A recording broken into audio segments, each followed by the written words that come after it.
وصدق رسوله النبی الامین الرؤوف الرحیم۔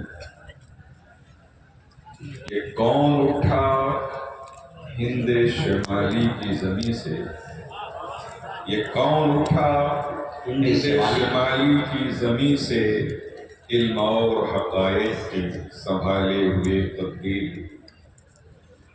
سدرا کے مکینوں سے سنا بدر نے ایک راز، سدرا کے مکینوں سے سنا بدر نے ایک راز، ہونے کو ہے اب آرزوئے شوق کی تکمیل۔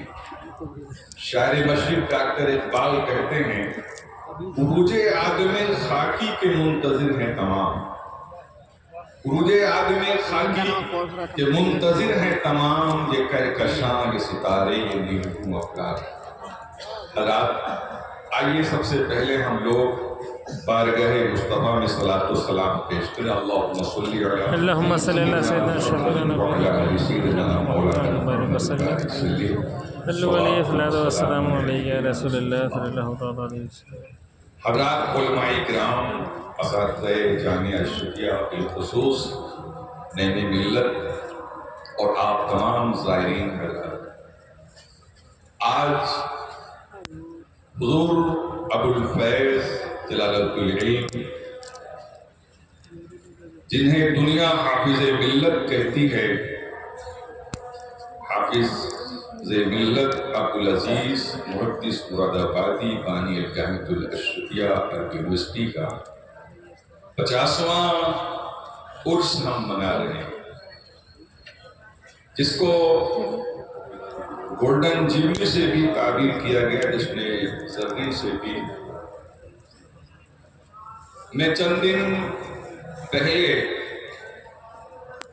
جامعہ اشرفیہ آیا تھا، حضور عزیز ملت سے ملاقات میں نے کیا، تو میں نے حضرت سے کہا کہ حضرت اس سال گولڈن جوبلی منائی جائے گی، تو کہا اصل گولڈن جوبلی تو تعلیم اور تعلم ہے۔ تو دیکھیے، باپ کا علم نہ بیٹے کو اگر ازبر ہو، پھر پسر لائق میراث سے پدر کیوں کر ہو، سب تو جشن زرنی کے چکر میں ہیں، مگر حضور حافظ ملت کا جانشین عزیز ملت جشن زرنی سے بھی تعلیم اور تعلم ہی کی بات کر رہا ہے۔ سبحان اللہ سبحان اللہ۔ اس لیے جب یہاں آیا کرو، میں تو یہ کہتا ہوں کہ ایک دم کاہل کو بھی لے آؤ یہاں، اور اشرفیہ کی ایکٹیویٹیز، تحرکات، یہاں اساتذہ اور طلباء کی ہمہ ہمی دکھلا دو، قسم خدا کی کاہل سے بھی کاہل انسان میں حرکت دوڑنے لگے، اور وہ بھی کسی نہ کسی لائق ہو جائے گا۔ حضور جلالت العلم فرماتے تھے کہ اشرفیہ کا ناکارہ بھی کارا ہوتا ہے، جہاں ناکارہ بھی کارا ہوتا ہے، جو وہ سرزمین ہے، یہاں سے جو ذرہ اٹھتا ہے وہ نیر اعظم ہوتا ہے۔ حضرات قرآن کریم نے جو کہا، اس کی تفسیر ہم کتابوں میں پڑھتے ہیں، مگر کچھ زبان ایسی ہوتی ہیں جن کی زندگیوں سے پڑھے اور غیر پڑھے سب جو ہے وہ تفسیر بھی معلوم کر لیتے ہیں اور توضیح بھی معلوم کر لیتے ہیں۔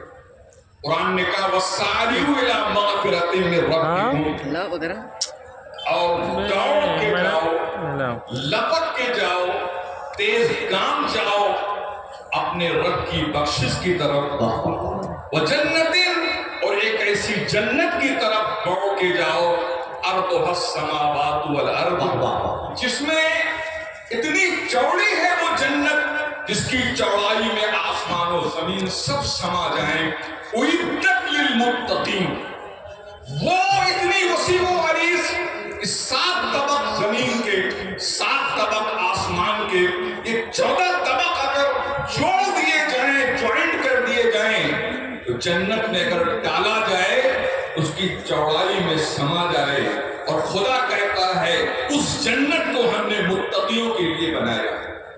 حضرات اس آیت کی تفسیر عملی دیکھنا ہے، حضور جلالت العلم ابو الفیض کی زندگی دیکھیے کہ آپ زندگی کے ایک ایک لمحہ میں آپ تیز کام نظر آتے ہیں، صحیح فہم کرتے ہوئے نظر آتے ہیں، اور تدریس، تعلیم، مناظرہ وہ کون سا کام ہے جو حضور حافظ ملت نے نہیں فرمایا ہے۔ اپنی آج ہم لوگ حضور جلالت العلم حافظ ملت کی سیرت کو، ان کی سوال حیات کو، ان کی لائف کو پڑھتے ہیں، تعجب ہوتا ہے ایک فرد اتنا کام کیسے کر گیا۔ تو قرآن کہتا ہے ذالک فضل اللہ یؤتیہ من یشاء، یہ اللہ کا فضل ہے جس کو چاہے عطا کرنا۔ زندہ باد زندہ باد۔ یقیناً جو شخص مخلصانہ کوئی بھی دین کا کام کرتا ہے، فائز غیبی حاصل ہوتی ہے، عبرت من اللہ ہو جاتا ہے۔ حضرات کتنی خوشی ہوتی ہے جب عرس کے موقع پر عزیز المساجد میں اذان ہوتی ہے، ہر شخص دوڑا جا رہا ہے نماز پڑھنے کے لیے۔ جو کبھی نماز نہیں پڑھتا وہ عزیز المساجد کی طرف راغب ہوتا ہے اور تیز کام ہو کے لے آتا ہے۔ کیا مطلب آپ سمجھے؟ حافظ ملت علیہ الرحمہ والرضوان کے در پہ آنے کے بعد جو کبھی نہیں نماز پڑھتا ہے مگر یہاں جے دن رہتا ہے، پانچوں ٹائم باجماعت نماز پڑھتا ہے۔ کیوں؟ اس لیے کہ حافظ ملت نے یہ فرمایا ہے کہ نماز تو اصل میں باجماعت نماز نہ صرف فرض کی ادائیگی ہے۔ اسی لیے اشرفیہ ارباب اشرفیہ نے سلوگن دیا ہے نعرے والا کہ ان سے حافظ ملت کا پیغام جماعت نماز باجماعت کا اہتمام۔ حضرات حضور جلالت العلم کی ایک تقریر میں نے ایک کتاب میں پڑھا، آپ نے خوف خدا کی تقریر فرمائی۔ آپ نے فرمایا کہ کچھ لوگ فجر کی نماز کے لیے بہانے بناتے ہیں کہ نیند کا غلبہ ہوتا ہے اور نیند جو ہے وہ اٹھنے نہیں دیتی ہے اور وہ کھڑے رہتے ہیں۔ حافظ ملت نے فرمایا ایسے لوگ اللہ کا ڈر نہیں رکھتے ہیں، اللہ کا ڈر نہیں رکھتے ہیں۔ اگر اللہ کا ڈر ہو تو وہ فجر کے وقت ضرور سے ضرور اٹھ جائیں گے۔ سبحان اللہ۔ اگر اللہ کا ڈر ہے، اللہ کا خوف ہے تو فجر کے وقت وہ ضرور سے ضرور اٹھ جائیں گے۔ اس کو ایک مثال سے آپ جو ہے توضیح فرماتے ہیں۔ آپ فرماتے ہیں آپ کے یہاں کوئی مہمان آئے اور آپ اسے ایک کمرے میں اس کا بستر لگا دیں اور اس سے آپ کہیں کہ محترم مہمان صاحب، میں آپ کا بستر اس کمرے میں لگا رہا ہوں، ذرا ہوشیاری کے ساتھ سوئیے گا، اس لیے کہ اس میں ایک سانپ رہتا ہے، کبھی کبھی وہ بیڈ پہ بھی آ جاتا ہے، بستر پہ بھی آ جاتا ہے۔ بولو نیند آئے گی؟ بولو نیند آئے گی؟ لوگوں نے کہا نہیں حضرت نیند نہیں آئے گی۔ کہا ایک سانپ کا ڈر تمہیں نیند نہیں آنے دیتا ہے، اللہ کا ڈر کیسے مانے ہم تمہارے دل میں کہ اللہ کا ڈر ہے تم نماز چھوڑ بیٹھتے ہو؟ اللہ، اس لیے حضرات آپ جیسے یہاں 5 ٹائم باجماعت نماز پڑھے ہیں، حافظ ملت کی تربت انور پہ یہ عہد کر کے جائیے، جلالت العلم سے دعاؤں کی درخواست کرتے جائیے کہ حضرت جیسے ہم نے 5 ٹائم یہاں باجماعت نماز پڑھا ہے، آپ دعا کیجئے کہ میں اپنے گھر میں بھی پہنچوں تو ایسے ہی 5 ٹائم نماز پڑھا۔ زندہ باد زندہ باد۔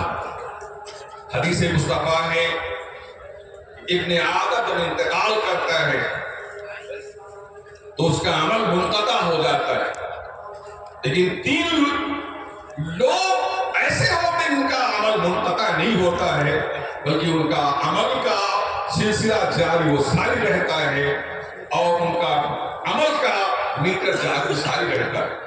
ایک وہ شخص جو صدقہ جاریہ کر کے جائے اور دوسرا وہ شخص جو علم کی میراث چھوڑ کے جائے اور تیسرا وہ شخص کہ جو ولد صالح چھوڑ کے جائے، جو ولد صالح اس کے کے لیے دعائے خیر دعائے رحمت کرے۔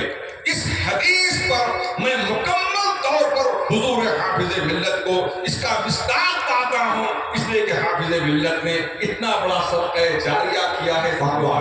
یہ 50 ایکڑ زمین پہ جو آپ دیکھ رہے ہیں، حضرت حافظ ملت 24 کمپلیکس 24 بلڈنگ کی جو ہے والا آپ نقشہ بنوا کر آپ نے اس دارے فانی کو بڑا کیا، اور جناب والا حافظ ملت کی حیات ظاہری میں صرف 2 یا 2 بلڈنگیں بن چکی تھیں، مگر 22 بلڈنگیں باقی تھیں، مگر اللہ ایسے ہی اولاد سب کو عطا فرمائے جیسا کہ حافظ ملت کے ولد صالح عزیز ملت ہے۔ اللہ ہو کر باپ نے جو خواب دیکھا تھا وہ شہزادے پورا کر رہے ہیں۔ حافظ ملت کے صاحبزادے عزیز ملت اس کو پورا کر رہے ہیں۔ ابھی میں نے مولانا ادریس صاحب سے پوچھا کہ 24 بلڈنگ کی جو نقشہ حافظ ملت جو بنا کے گئے تھے اس میں سے کتنی بلڈنگیں بن گئی ہیں، اور فرمایا مولانا ادریس صاحب بستوی صاحب نے تقریباً 16 بن گئی ہیں، ابھی 8 بلڈنگیں اور بننا ہے۔ آج ہندوستان کا کسی بھی مسلک کے پاس اتنا بڑا ادارہ نہیں ہے، اتنی بڑی زمین نہیں ہے، اتنا بلڈنگیں نہیں ہے، اور اتنے تگ و دو کے ساتھ، اتنی سعی برہم کے ساتھ، جتنی مسارعت کے ساتھ تدریس کا کام الجنت الاشرفیہ میں ہو رہا ہے۔ الحمدللہ تفرد اور ایک مثالی کام ہو رہا ہے۔ لہذا میں آپ تمام زائرین سے گزارش کرتا ہوں کہ اشرفیہ کا کوئی جناب والا سفیر آپ کے پاس جائے نہ جائے، لیکن گاہے بگاہے آپ اشرفیہ کو ضرور تعاون کریں۔